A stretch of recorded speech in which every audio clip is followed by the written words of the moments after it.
Hello हाँ हाँ भाई कहतु आपण मो नारे गोटे एफआईआर ଦେଇଛନ୍ତି ନୟାପଲ୍ଲୀ ଥାନାରେ। ଆପଣ ଇତିଶ ଭାଇ କହୁଛନ୍ତି? ହଁ ମୁଁ ଇତିଶ ଭାଇ ନୁହଁ ଇତିଶ ପ୍ରଧାନ କହୁଛି। ହଁ ହଁ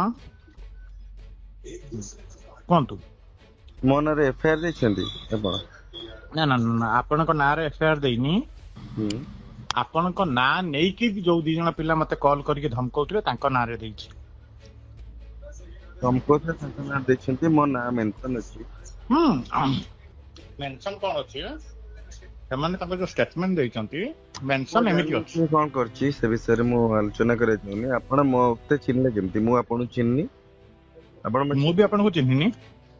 ଯେତେବେଳେ ହଁ ମୋର ସେ ଯୋଉ ବିପ୍ଳବ ପରିଡ଼ା ବୋଲି ଯୋଉ ପିଲାଟା ମୋ ସହିତ ତାର ଯାହା ଝଗଡା ଫଗଡା ମୁଁ କରୁଥିଲା, ଆପଣଙ୍କୁ ଫୋନ କରିଛି। ଆଜ୍ଞା ସେତେବେଳେ କିଏ ଝଗଡା କରିଥିଲା କଣ କରିଥିଲା ସେ ବିଷୟରେ ଆପଣ ମତେ ଫୋନ କରିନଥିଲେ। ଆପଣ ମୋ ନାଁ ନବା ପୂର୍ବରୁ ମୁଁ ଆପଣଙ୍କ ନାଁ ଜାଣିବି ନଥିଲେ ଭାଇ। ଶୁଣନ୍ତୁ, ଆରେ ଶୁଣ, ମୁଁ ତୁମକୁ ବି ଚିହ୍ନି କି ଜାଣିନି। ଶୁଣ ୟାର ଶୁଣ, ତୁମେ ମୋ ନାଁରେ ଇତିଶ ପ୍ରଧାନ ପିଲା କହିକି ଇତିଶ ମାନ ଜାଣିନ। ଇତିଶ ମାନ ନାଁ କାହିଁ ଲେଖିଲ ତମ ଏଫଆଇଆର? ସେଇଟା କହୁଛି ପା। କାଲି ଯେତେବେଳେ ଆମର ଯିଏ ସେକେଣ୍ଡ ଅଫିସର ଥିଲେ ସେ ଥାନାରେ, ମୁଁ ଥାନା ଫାନା ଆପଣ କାହିଁ ଆପଣ ଶୁଣିବେ ନା ମୋ କଥାଟା ପରେ 2 ମିନିଟ୍ ଶୁଣିବା। ପ୍ରଥମେ ଟିକେ ଶୁଣିଦେଲେ ତାପରେ ଆରାମସେ। ଗୋଟେ ପୋଷ୍ଟ ଉପରେ ମୋର ଗୋଟେ ଫଟୋ ସେୟାର କରିଥିଲି ମୋ ପେଜରେ। ହଁ ଆପଣଙ୍କ ପେଜରେ ନୁହେଁ, ଆଉ ଜଣଙ୍କ ପେଜରେ। ନା ମୁଁ ମୋ ପେଜରେ ହିଁ ସେୟାର କରିଛି। ତାପରେ ସେ ସ୍କ୍ରିନଶଟ ବି ଆସିଲା। ଜନପଥ ଗେଟରେ କଣ ଗାଞ୍ଜା ଆଉ ଡ୍ରଙ୍କର ସବୁ ଅଛନ୍ତି। ସେଟା ମୁଁ ଆପଣଙ୍କୁ ଲେଖିନି। ସେ ଯୋଉ ପିଲାଟା ମତେ ଗଞ୍ଜେଇ ଅଛି, ଆପଣ ସେ ଫଟୋରେ ତ ଅଛନ୍ତି, କିନ୍ତୁ ସେଥିରେ ଅର୍ପଣ ମିଶ୍ର କରିକି ଯୋଉ ପିଲାଟା ମତେ ଜାଣିନାହାନ୍ତି ମୋ ବିଷୟରେ ବୋଧେ ଭାଇ ଜାଣିବାକୁ ଚାହୁଁଛନ୍ତି କି? ମୁଁ ଆପଣଙ୍କୁ ଚିହ୍ନିଛି ବି, ଜାଣିଛି ବି। ମୁଁ ଜାଣିଛି ଆପଣ ଛାତ୍ର କଂଗ୍ରେସର ପ୍ରେସିଡେଣ୍ଟ ଥିଲେ, ନା ଜାଣିଛି। ମେ ବି ଆପଣ ମୁଁ ଥରେ ଦିଥର ଦେଖା ବି ହେଇଛନ୍ତି। କୋଉଠି? ଏଇ ଯୋଉ ସଚିଜାନାଙ୍କ ଗେଷ୍ଟ ହାଉସ ରେ N3 ରେ। N3 ରେ ସଚିଜାନାଙ୍କ ଗେଷ୍ଟ ହାଉସ ରେ ଥରେ ଦିଥର ଦେଖା ବି ହେଇଛନ୍ତି।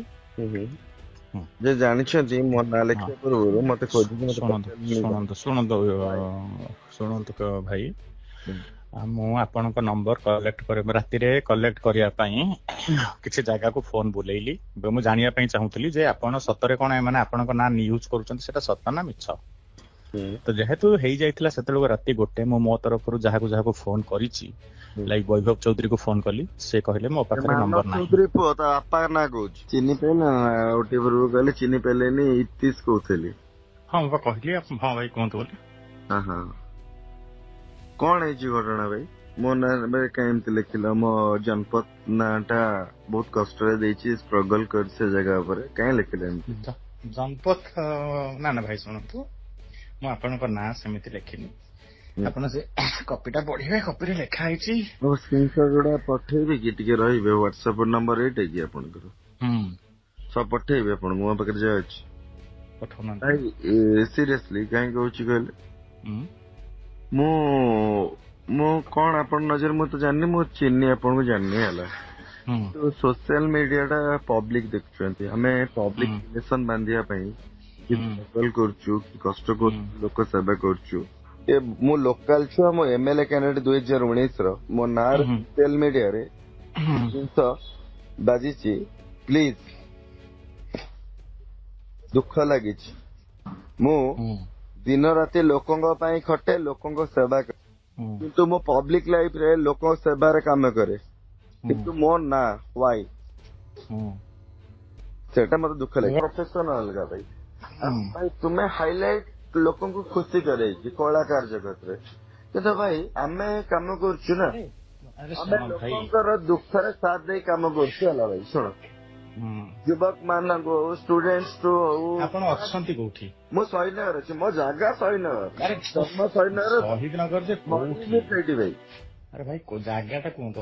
ମୁଁ ଆପଣଙ୍କ ନାଁରେ ପଦୁଟିଏ କହିଛି କି? ନା। ମୋ ନା ଆରେ ଏତେ ବଡ ସାହସ କଣ ପାଇଁ ଆପଣ କରିବାକୁ ଚେଷ୍ଟା କଲେ? ମୁଁ ତ କହୁଛି, ଆପଣ ମତେ ଏପର୍ଯ୍ୟନ୍ତ ମୋ କଥା କହିବା ପାଇଁ ଦେଲେଣି କି?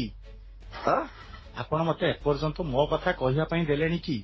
ଦେବି ସେତେବେଳେ। କାହିଁକି ନା ଆପଣ ପ୍ରଥମେ ସାହସ କରିଛନ୍ତି ମୋ ବିପକ୍ଷରେ ଯିବା ପାଇଁ। ମୁଁ ଆପଣଙ୍କ ଶୁଣାଇ କିଛି ବି ତୁମେ ମୋ ନାଁରେ ମୁଁ ଫଲ୍ସ କେସରେ ମୋ ଏବେ ଶୁଣନ୍ତୁ, ଏବେ ମତେ 2 ମିନିଟ୍ ଆପଣ ମତେ 2 ମିନିଟ୍ କହିବା ପାଇଁ ଦେବେ କି? କଣଟା ମତେ ଆପଣ 2 ମିନିଟ୍ କହିବା ପାଇଁ ଦେବେ କି? 200% ଦେବି ଭାଇ।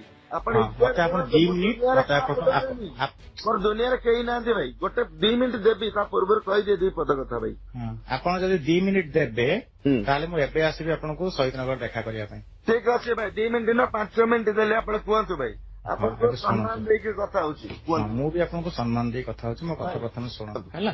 ପ୍ରଥମ କଥା ତ ମୁଁ ଗୋଟେ ଆର୍ମି ପର୍ସନ, ମୁଁ ଆର୍ମିରୁ ରିଟାୟାର୍ଡ ହେଇଛି ହେଲା। ସେକେଣ୍ଡ କଥା, ମୁଁ ଗୋଟେ ଦିବ୍ୟାଙ୍ଗ।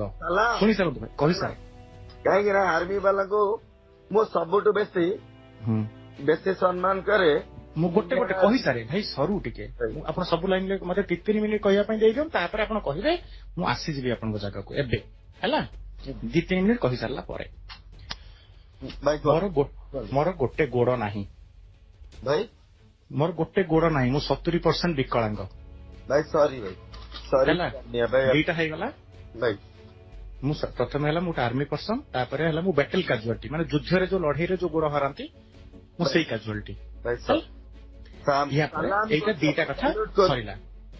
3 ନମ୍ବର କଥା ଭାଇ, ମୁଁ ଛୋଟା ଗୋଡରେ 2017 ପଞ୍ଚାୟତ ନିର୍ବାଚନ ପଦ୍ମ ଚିହ୍ନରେ ଏଜ ଜିଲ୍ଲା ପରିଷଦ ଲଢି ସାରିଛି 41 ନମ୍ବର ଜୋନରେ ହେଲା। କନକବର୍ଦ୍ଧନ ସିଂହଦେଓ ସାର୍ ଯେତେବେଳେ ଏଠି ସଭାପତି ଥିଲେ, ଡିସିଏମ୍ ଅଛନ୍ତି ନା ଏବେ ତ ଉପମୁଖ୍ୟମନ୍ତ୍ରୀ ଅଛନ୍ତି। ଯେତେବେଳେ କନକବର୍ଦ୍ଧନ ସିଂହଦେଓ ସାର୍ ଏଠି ସଭାପତି ଥିଲେ ବିଜେପିର, ମୁଁ ବାଲେଶ୍ୱର ଜିଲ୍ଲାର ଉପସଭାପତି ଥିଲି ହେଲା ଭାଇ। ବଢିଆ କଥା କହିସାରେ। ଯେମିତି ଆପଣ ଗୋଟେ ନିରବିଚ୍ଛିନ୍ନ ଭାବେ ସେବା କରିଚାଲିଛନ୍ତି, ମୁଁ ସେଇଭଳିଆ ମୁଁ ଗୋଟେ ଏରିଆରେ କରୁଥିଲି। ମୁଁ ଛାଡିଦେଲି କଣ ପାଇଁ? ପ୍ରୋବ୍ଲେମ କଣ ହେଲା? ମୁଁ ଇଲେକ୍ସନ ଯୋଉ ରୁଟ୍ ଲେବୁଲ ପଲିଟିକ୍ସରେ ଯେହେତୁ ମୋ ଗୋଡ ଖରାପ, ମୁଁ ଏତେ ଡିଆଁକୁଦା କରିକି ବହୁତ ଜାଗା ଦୌଡି ପାରେନି, ଚାଲି ପାରେନି, ମୋ ଗୋଡ ପେନ୍ ହୁଏ, ପୂଜ ବାହାରେ। ତ ମୁଁ ଲୋକଙ୍କ ସହିତ ମୁଁ କନେକ୍ଟିଂ କରିପାରୁନଥିଲି। ତ ମୁଁ ଭାବିଲି ମୁଁ ଶାନ୍ତିରେ ବସିବି, ମୁଁ ଆଉ ଖଟିବିନି, ମାନେ ଇଲେକ୍ସନରେ ମୁଁ ମାତିବିନି କି ମୁଁ ପଲିଟିକାଲ କିଛି ରଖିବିନି ହେଲା।